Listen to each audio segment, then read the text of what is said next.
Diana, thank you so much for your time today. It's fun to talk about this show. How are you doing today? I'm great. Thank you for having me. How are you? Very, very good. I just got done. Well, actually, no, I watched it last night. Lopez versus Swap Meet, where we see you as Olga. Tell us a little bit about it.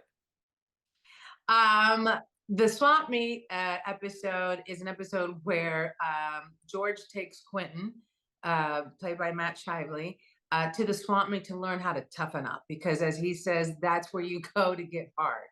And he thinks, Matt Quentin is a little bit too weak in his opinion. So, as we all know, you can go to the swap meet, plan on getting that one thing for the price that you feel is right. You leave with 10 things at triple the price, and that's the lesson that comes out of this. Olga runs one of the toughest booths in the swap meet, and she's an unsuspecting woman that you think has your best interest, but there is a history between George and Olga, so it's pretty great. It's pretty funny. Yeah, swap meets are an awesome place. Me growing up with them and still loving to go to them now.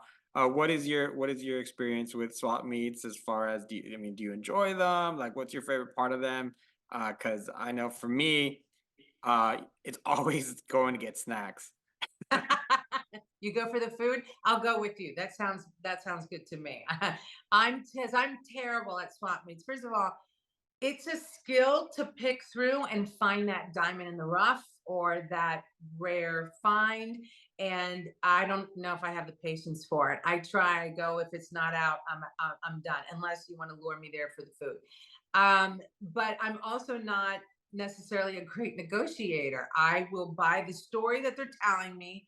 And so it's always best for me to go with someone who's well versed in that language of being savvy and smelling out a deal because I'm not great at it. But I love the whole environment because it's a play. It's a play of characters. It's a stage full of characters. And on Lopez versus Lopez, they did a really great job of bringing that stage to life as far as the characters that you find at a swamp meet. Yeah, they always find ways of luring you in. Like the ladies are like, "Mijo, ven pa acá, tenemos mejor." They're sweetening you up really, and then you do get caught sometimes by Yeah. things you don't. Mira, aquí tengo un vaso y este vaso es bien raro. And then the next thing you know, like, I need to have this because Yeah. nobody else does. And I need to spend $50 on this. So yeah, you kind of answered my kind of what I was wanted to talk a little bit. Is like, how good are you with the art of haggling? But you already talked about it. You say you're not very good at it. I'm not great. The only place I think was I pretty good. I feel like there's hagglings of all kinds in life. When it comes to buying something, I don't know if I'm a great haggler. When it comes to haggling in life for things that I need from somebody, and maybe I'm better with that. Yeah, yeah, different circumstances, of course. What in memory comes to you as one of the best things maybe you found at a swap meet? Oh, you know what? Someone just asked me this. So again, never knowing how to go find that diamond in the rough, but I went and these chairs right here behind me. So the table I had for months and I couldn't find the right size chair, the right look. It was a mid-century modern look, but if you go authentic mid-century modern antique, like it costs a fortune. And I was on a budget, but there was a father-son team, Mexican father and son team that built these chairs. They're artists. And I tried to haggle, but their work was just great. But what they gave me and what I bought and what I got is just like a gift. And it's like, it's my little prized possession. They brought my dining room to life. So when I was, creating my home and, for Latinos, the where we sit and eat is the soul of the house. So it had to be the right chairs. So that father son team that did beautiful work, that's the fun. I wouldn't say it was cheap, but it was they were worth it. To me, I left feeling good about it. That's nice that we still have them in the shot, so we get a good look Yes. at them. You see, mine was I found vintage Star Trek figures, and the lady Oh, who was selling them was like, "Yeah, I don't know, son, un señor vino ayer y me compró casi toda la mesa de estos monos, pero tenía más, los traje," and I was like, "I will take all of these." He was all That's like, a little like a bit. buck a piece. And I was like, yeah, we're taking them all. Take them all, and then let's go to Antique Roadshow and just see if maybe that they're worth it. Like that's what I've always wanted to do is find something. There was a couple things I didn't remember that I had. I'm like, I'm going to save this, and one of these days, if they're still making Antique Roadshow, I'm going to show up and find out that it's worth hundreds of thousands of dollars. It's probably not, but I'll go anyway. Yeah, see, I never really go with the purpose of finding something. I go with the purpose of the churro and an horchata in my hand, and then I have a good time just kind of as I'm enjoying my snacks, just kind of going through and everything. But once it gets around like 1 o'clock, gets too hot, I'm ready to go. You're Yeah, done. that's where my Yeah, patience well, is I at. think you've hit on something that very important. If you're going to go to a swap meet, go with the mentality of taking a 4-year-old. They don't want to go, but promise them food and sugar, and then they'll last. It'll be great. That's it. So, tell me, what was it like for you working on Lopez versus Lopez, being part of that family, the ever-growing cast of characters that we're seeing on there?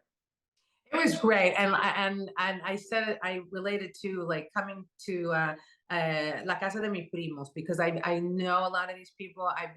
I've been lucky enough to call George an hermano and friend for many years. We did a series together years ago called Saint George, and Mayan I got to know in this last couple of years. Big fan of Selenice, Levia, and Madrigal. Our children went to school together, so this was like coming to a family home. So I was very honored when Deborah Wolf, the showrunner creator, reached out and asked me if I'd come play.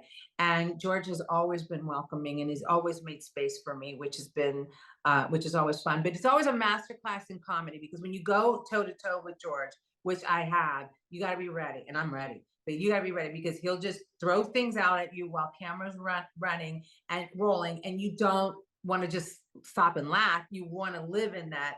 And so I knew to expect that. It's exactly what happened, and it was a good time, You're a as total always. professional for being able to do that. I don't think I'd have that the presence to be able to just focus in because I'd laugh too hard.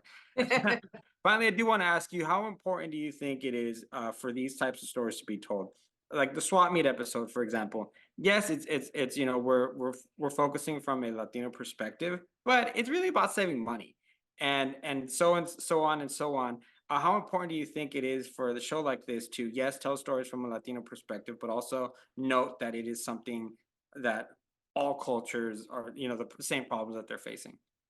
This is the thing. If we look at it as it's a story that is universal, it's a story that many people go to the swap meet, not just Latinos.